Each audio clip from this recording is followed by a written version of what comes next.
Fala galera, Matheus por aqui, mentoria 3 de matemática, dessa vez com um assunto rápido, no entanto um assunto muito importante.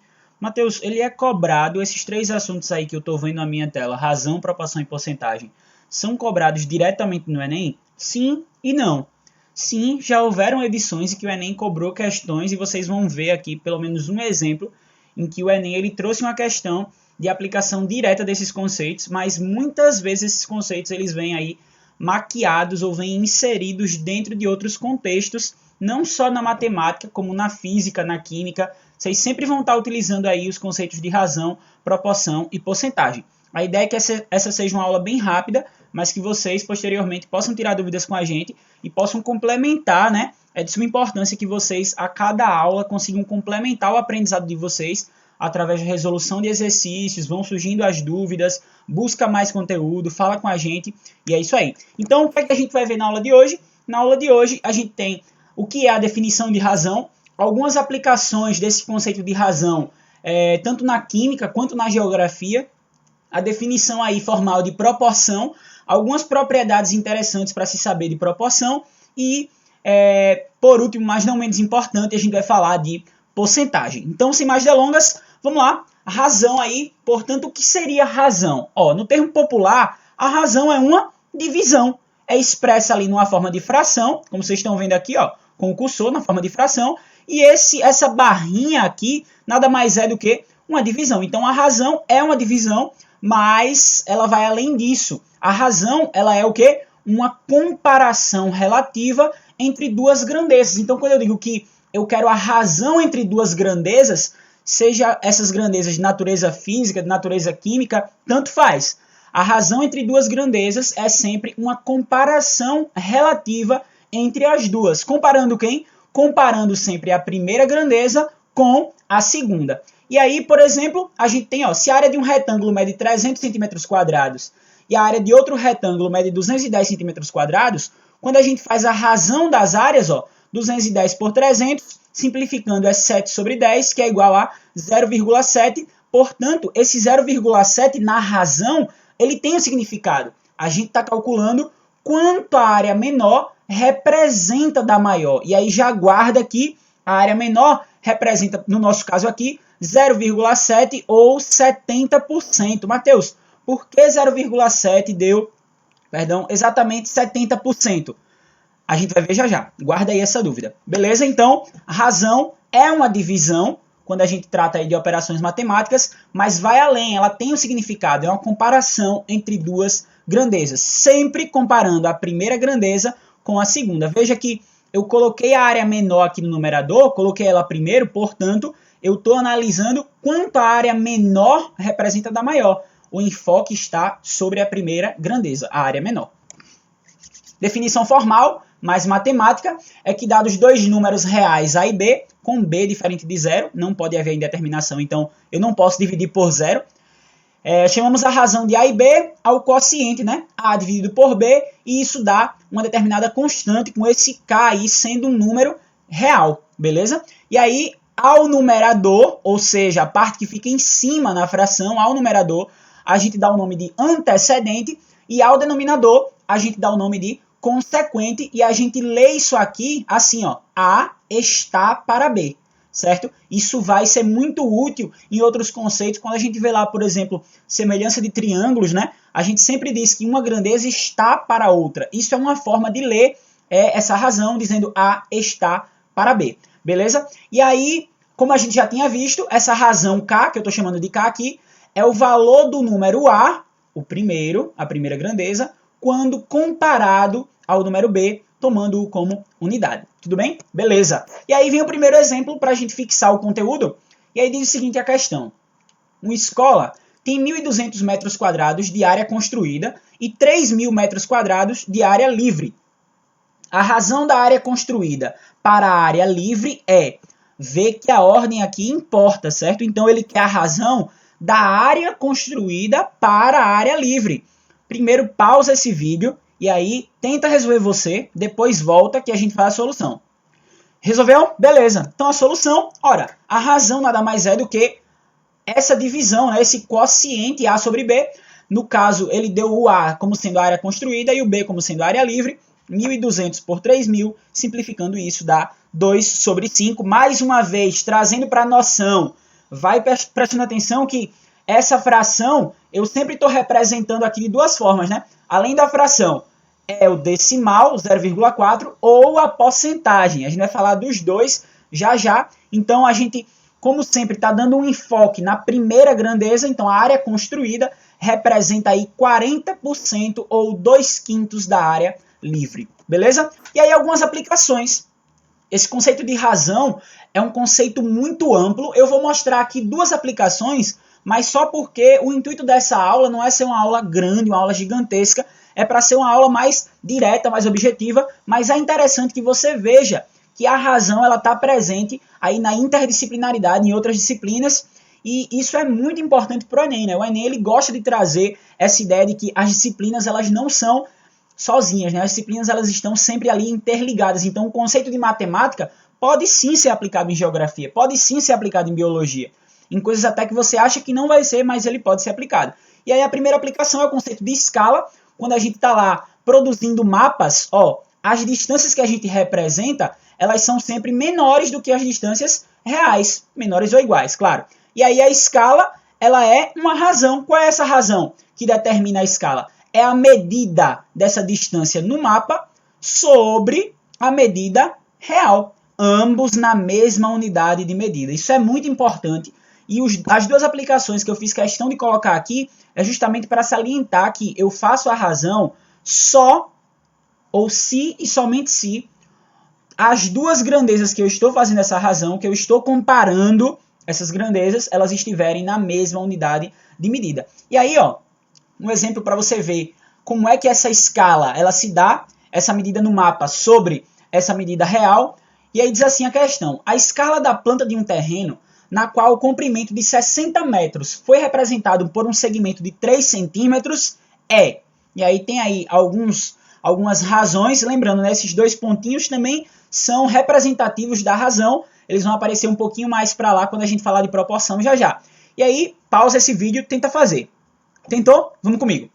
Ora, primeiramente, o que é que a gente tem que fazer? Veja que ele deu uma coisa em centímetros e outra em metros. Então, vamos primeiro passar esses 60 metros para centímetros. A gente sabe que 100 centímetros é 1 metro. Portanto, 60 metros é 60 vezes 100 centímetros ou 6.000 centímetros. Então, a razão é a medida no mapa. A questão falou que era 3 centímetros. Essa escala aqui, portanto, é 3 centímetros dividido pelos 6.000 centímetros, que é a medida real. Portanto, simplificando aí essa fração ou essa razão, 1 sobre 2.000. Outra forma de representar essa barrinha são esses dois pontinhos. Portanto, a alternativa correta, letra B. Essa escala aí é de 1 para 2.000, beleza? E aí esse 1 para 2.000, porque lembra que a gente caracterizou a nomenclatura como A está para B. Então aqui eu estou só simplificando dizendo 1 para 2.000, que é o A para B.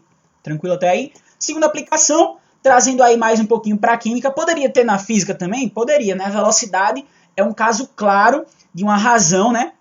Quando a gente faz a razão, faz a comparação entre o deslocamento e a variação temporal de um móvel, certo? Isso é uma razão também. Mas trazendo aí para a química, já para salientar, para reforçar essa questão das unidades, a densidade ela é uma razão entre a massa do corpo e o volume do corpo, certo? Eu comparo essas duas grandezas quando eu estou calculando a densidade. Então, é uma razão. E aí ela pode ser dada em gramas por centímetros cúbicos, em quilogramas por metros cúbicos, e etc. E aí vem um exemplo, e aí a questão diz o seguinte: uma quantidade de óleo de cozinha ocupava completamente uma jarra com 1 litro de volume. Sabe-se que a densidade do óleo é de aproximadamente 0,86 gramas por centímetros cúbicos. Determine a massa do óleo em gramas. Veja, a densidade está em gramas por centímetros cúbicos. A massa do óleo ele tem em gramas. E por que o volume está em litros? Não pode, né? Para eu fazer a razão, as unidades de medida têm que ser as mesmas para todas as grandezas. Então, a primeira coisa que eu tenho que fazer na solução é que 1 litro ele representa 1 decímetro cúbico, que é exatamente 1.000 centímetros cúbicos. Então, a densidade, essa razão, massa sobre volume, é 0,86, que é a densidade, é igual a massa, que eu vou achar aí em gramas, dividido pelo volume, fazendo aí uma propriedade da proporção, que a gente vai chamar mais na frente de meios pelos extremos, eu obtenho que a massa é 0,86 vezes 1000, ou 860 gramas. Beleza? Fechou? Então, o que é que a gente viu até aqui? A gente viu que a razão, ela é, em suma, uma divisão, mas que ela vai além, ela representa uma comparação entre duas grandezas. Para eu comparar essas duas grandezas, elas têm que estar na mesma unidade. E aí o enfoque é sempre na primeira grandeza, a grandeza que está no numerador, que eu chamo de antecedente. Beleza? Qualquer dúvida, volta o vídeo. Se continuar não entendendo, pode chamar a gente lá. Próximo assunto, proporção. Proporção, a definição formal é que nós chamamos de proporção a igualdade entre duas razões. Então, se eu consigo dizer que uma razão é igual a outra razão, nós temos aí uma proporção entre esses números. E aí eu estou dizendo que isso é igual a K. Novamente, K pertencente aos reais. E esse K, ele muitas vezes é chamado de constante de proporcionalidade. E aí, nota que também pode ser escrito, essa igualdade de quocientes, essa igualdade de razões, pode ser escrita dessa forma aqui, o que vai caracterizar mais na frente uma outra coisa. E aí, como é que eu leio isso aqui, Matheus? Eu leio que A1 está para B1, assim como A2 está para B2, beleza? E aí, novamente salientando que B1 e B2 são diferentes de zero, já para a gente não ter uma indeterminação, e todos aqui são números reais. Tranquilo? Então, A1 está para B1, assim como A2 está para B2. E aí vem uma coisa interessante. Olha essa frase aqui. O antecedente da primeira razão, ou seja, o cara que está lá no numerador, A1, e o consequente da segunda, ou seja, o cara que está no denominador da segunda, são chamados de extremos, enquanto o consequente da primeira, o B1, e o antecedente da segunda, A2, são chamados de meios. Isso se torna mais fácil de lembrar quando eu utilizo essa notação aqui, por isso que eu fiz questão de mostrá-la. Então, ó, o A1 e o B2, eles estão onde? Nos extremos, concorda comigo? Fica mais sugestiva a nomenclatura quando eu expresso dessa forma. Já o B1 e o A2, eles estão no meio. E aí vai surgir uma propriedade interessante, chamada de propriedade fundamental da proporção, dizendo que o produto dos meios é igual ao produto dos extremos. O que é isso, Matheus? Simplesmente que, se eu tenho a razão AB, isso é igual à razão CD, se a proporção, essa igualdade é verdadeira, então o numerador da primeira fração vezes o denominador da segunda, AD, é igual ao denominador da primeira vezes o numerador da segunda. Isso também é chamado de método cruzado, né? Porque eu só estou cruzando numerador com denominador, numerador com denominador.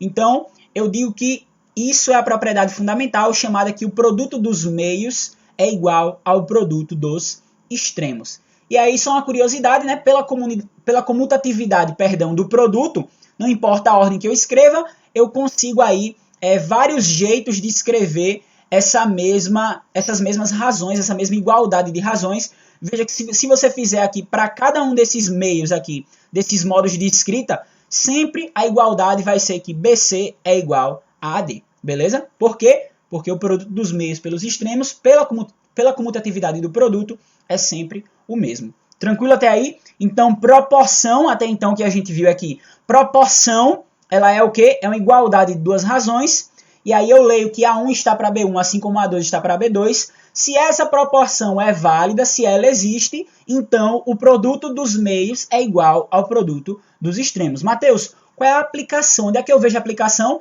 Diretamente na regra de 3, certo? Na mentoria de sábado a gente vai trabalhar melhor problemas que envolvam aí a regra de 3, tanto simples como composta, que nada mais é do que proporção. É a utilização de razão dentro do conceito de proporção. E aí, super simples, super fácil. Qualquer dúvida, vem falar com a gente.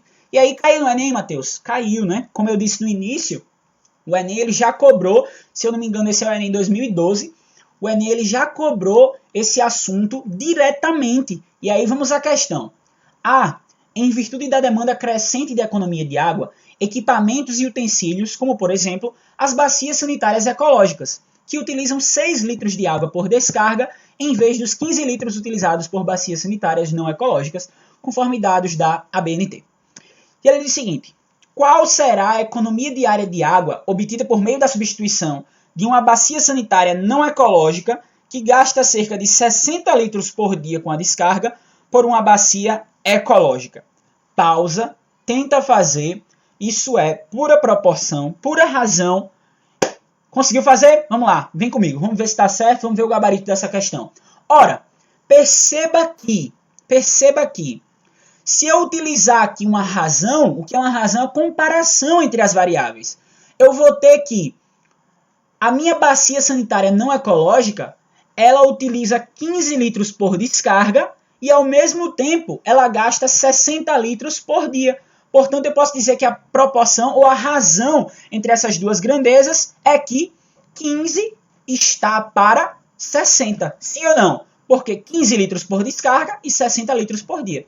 No entanto, ao mesmo tempo, o que eu quero saber? Ora, eu tenho que, por descarga, as ecológicas utilizam 6. Então, coloco 6 no numerador.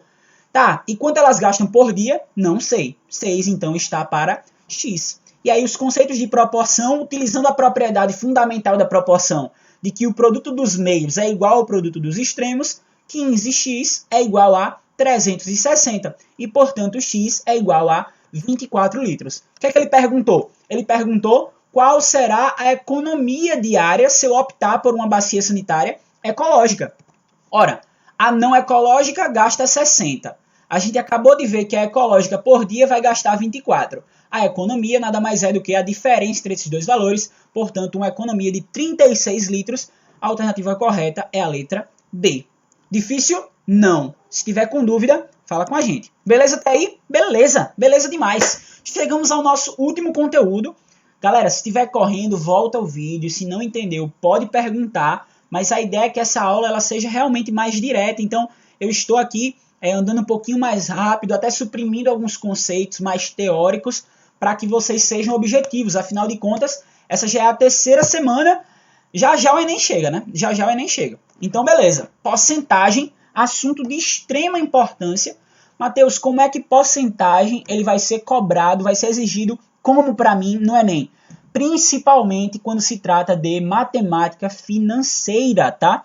Então, a porcentagem ela é muito presente. Pode cair de outras formas? Com certeza, né? Eu posso cobrar em qualquer assunto porcentagem. Qualquer assunto que você imaginar, dá para cobrar aí porcentagem, mas analisando os Enems anteriores, eles cobram mais porcentagem em assuntos relacionados à matemática financeira. Então, é questões de a loja está vendendo por isso, tem um desconto daquilo, quanto é que eu vou pagar depois do desconto, coisas assim, certo? Então, o que é uma porcentagem? Veja, os três assuntos estão totalmente interligados. A porcentagem é uma razão, por isso está aqui em vermelho, ela é uma razão, onde o denominador dessa razão ele é sempre 100. Isso é uma porcentagem. Então, nada mais é do que uma fração, do que uma divisão, certo? Que pode ser expressa tanto com esse símbolo da porcentagem, ou pode ser expressa também como um número decimal. Então, 4 sobre 100 é a mesma coisa que 4 por cento, que é a mesma coisa que 0,04. Como é que eu obtive mesmo esse 0,04? Dividindo 4 por 100. Afinal de contas, uma razão ela é, em suma, como a gente falou, uma divisão. Beleza? Tudo bem até aí? Beleza. E aí, como eu falei, na maioria das vezes ela vem nesse contexto de matemática financeira, nesse contexto mais dia a dia. Então, imagina aí um produto, né, que custava R$80, foi vendido à vista com 5% de desconto. A primeira forma que eu tenho para saber quanto é 5% de 80 é dizer, eu vou dividir o 80 em 100 partes, e aí eu vou pegar 5 partes dessas 100 partes que eu dividi o 80. Isso nada mais é do que fazer o produto de 5 vezes 0,8.